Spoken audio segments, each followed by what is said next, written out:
एक स्त्री थी, वो काम करती जाती और भगवान को याद करती जाती, झाड़ू लगाती जाती, अपने कृष्ण को याद करती जाती, मेरे कृष्ण मेरे कृष्ण मेरे कृष्ण। वो झाड़ू लगाए और उसके मुख से बस एक ही शब्द निकले, मेरे कृष्ण श्री कृष्ण श्री कृष्ण। वो बर्तन धुले और बस मेरे कृष्ण मेरे कृष्ण मेरे कृष्ण। भोजन बनाए तो बस मेरे कृष्ण मेरे कृष्ण मेरे कृष्ण। ये सब कर रही थी सुबह से शाम तक। उसका नियम था, जो भी करती काम पूरा करती पर भगवत चिंतन करती जाती। एक दिन वो रसोई में भोजन बना रही थी, अचानक उसके कानों में एक चीख, किसी ने चीखा, पुकारा। वो दंग रह गई, काम छोड़कर दौड़कर आंगन में गई तो देखा उसका बेटा आंगन में चित्त पड़ा है, खून से लथपथ बच्चा है।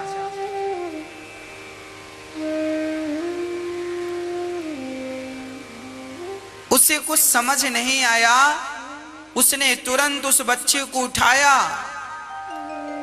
और रोने लगी, हे भगवान, तुझे दिन रात मैंने याद किया, इसका ये परिणाम दिया कि मेरा बच्चा छत से नीचे गिर गया और देखो तो लहू से भीगा है, रक्त से भीगा है। तुरंत वो भगवान को भूल गई। तुझे इतना याद किया, उसका परिणाम तूने ये दिया। वो बच्चे को गोद में उठाई और दौड़ी दौड़ी चलती रही। इस डॉक्टर के पास देखा, उस डॉक्टर के पास, आगे चलती चलती जब बढ़िया डॉक्टर के पास गई, डॉक्टर साहब अपनी दुकान बंद करके बस जाने ही वाले थे, समय पर पहुंच गई। डॉक्टर साहब देखो ना, मेरा बच्चा गिर गया है, जरा इसे ठीक करो।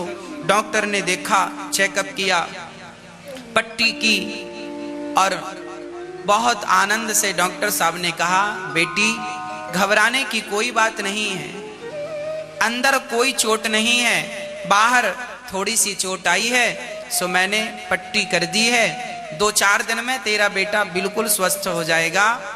और घर आई। घर आकर उसने विचार किया कि मैंने भगवान को इतना याद किया और मेरे जीवन में इतना संकट आ गया। एक पहलू ये था, सिक्के के 2 पहलू होते हैं। एक पहलू ये था कि वो ये सोच रही है कि मैंने भगवान को इतना याद किया और परिणाम में ये हुआ कि मेरे बच्चे को चोट लग गई। अब उसने दूसरा पहलू सोचा तो कहानी कुछ और समझ में आई। दूसरा पहलू क्या था?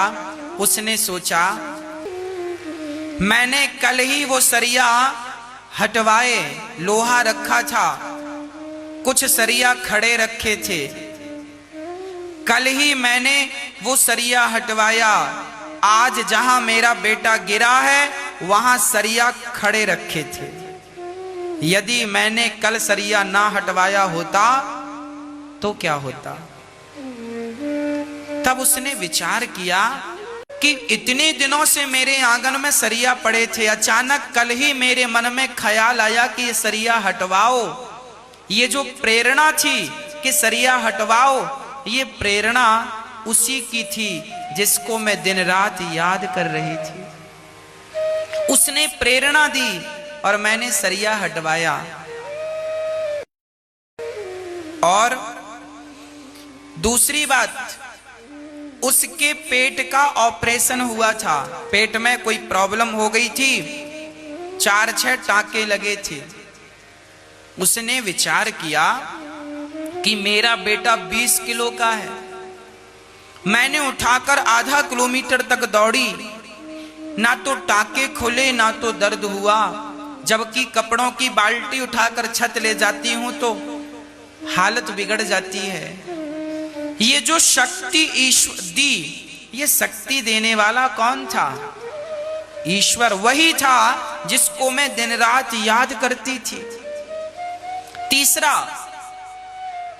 उसने कहा मैंने बहुत सारे डॉक्टरों को देखा, सबकी क्लिनिक बंद हो चुकी थी, शायद वो डॉक्टर जो आखिरी में मिला, शायद मेरे भगवान जिनका मैं स्मरण करती थी, मेरे कृष्ण, शायद मेरे कृष्ण ने ही डॉक्टर को रोक रखा था कि अभी मेरी भक्ता आएगी, उसके बेटे का तुम्हें इलाज करना। इतनी ऊपर से मेरा बेटा गिरा, उसे एक छोटी सी खरोंच ही आई। ये किसका परिणाम था? जिसका मैं जीवन भर चिंतन करती रही, जिसका मैं अहरनिश भजन करती रही, उस परमात्मा की ही ये कृपा थी कि बहुत बड़ा संकट जो मेरे ऊपर आने वाला था, मेरे भजन के प्रभाव से वो बहुत बड़ा संकट परमात्मा ने बहुत छोटे में टाल दिया। यही ईश्वर को याद करने का परिणाम है। हर चीज के दो पहलू हैं। आप केवल ये सोचें कि भगवान ने इतना नुकसान कर दिया ना, आप ये क्यों नहीं सोचते कि इतना ही क्यों, इससे ज्यादा भी तो हो सकता था। इसका अर्थ है कि आप जब परमात्मा का चिंतन करते हैं, मेरी माँ, भगवान को याद करते हैं, हर पल परमात्मा का धन्यवाद करते हैं, हे नाथ मैं आपको कभी भूलूं नहीं, ये कहकर जब दो आंसू बहाते हैं तो आपकी वो भक्ति, आपका वो जप, आपकी वो तपस्या मेरे श्याम सुंदर व्यर्थ कभी नहीं जाने देते। इसलिए कहता हूं मेरी माँ, थोड़ा सा समय निकालकर भगवान को याद किया करो।